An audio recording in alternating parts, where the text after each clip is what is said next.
So we continue with sociology, A level. We have Marxism. So for Marxists, work is the most important activity in any society because no other activity or social activity like politics, family, can exist without people first having found a way to survive. So according to Marxists, the most important thing in life is the work life. Without the work life, we cannot survive because with work, that is when we earn. That is what he's saying. As a result of that, thus, how work is socially organized does it, who does it, what they do, and who benefits from it is the key to understanding how all other social relationships are organized. Marxists refer to a relationship between base and superstructure. By this, they mean the relationship between economic, political, and ideological institutions, which they claim is the basis for social order and control. For Marxists, their point is, for social control, it's linked to the work life. So the capitalists, they ensure that the work puts the working class in a way that they will continue to be the working class. So everything is arranged, is structured. So social order or social control is already in place because the workplace, based on the fact that our survival depends on the workplace. So whatever the workplace wants us to do, we get them done. So that means capitalists still decide social control in the society. So go on. They said, the economic base is the basis of foundation on which society is built. It is the world of work and involves particular types of relationships, relations of production, such as owner, manager, wage laborer, and organization. The capitalist workplace is organized in order, one group above another. Those further up in the order of hierarchy have more power and control than those lower down. I just explained that anyway.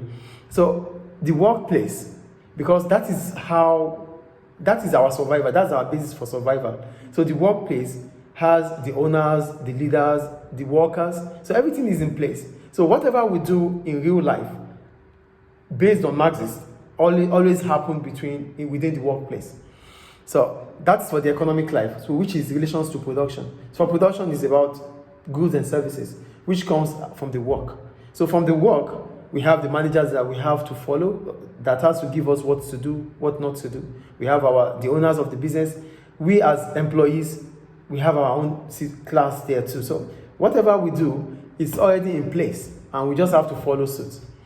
Then the political and ideological superstructure rests on the economic base and involves political institutions such as government, agencies of social control, which are the police, the judges, and the court, and the ideological institutions like religious, mass media, and education. So for the political and ideological structures, these are based on religion, based on education, the police, the government. But for the economical aspect of it, which controls, for social control, we have the economical aspect and we have the political aspect. For the economical aspect, it is done from the workplace. And for the political and ideological aspect, which talks about how the society is being governed, it's through the politics, the judges, government, religion also take part. That's why they said earlier, we talked about constitutions being drafted from the books of Muslims or Christians. So we go down. So the political and ideological superstructure, we have the government, the executive arms of government, which is the police. We have the government. We have the executive arm of the government, which is police. We have the legislative arm of government. We have the judiciary part of the government, which are the courts, the lawyers, and we have religion, which is the basis of our belief. We have the mass media through radio, television, and we have education, which is school. So all these are political and ideological superstructure.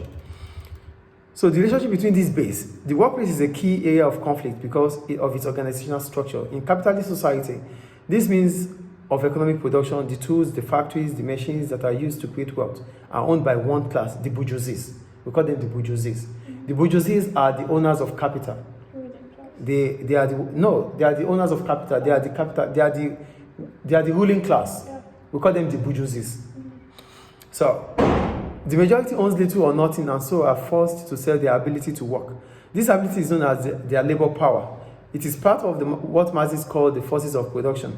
Our labor power is organized to produce wealth by attaching it to various forms of technology, from simple tools to advanced machinery. So we have the bourgeoisies who controls.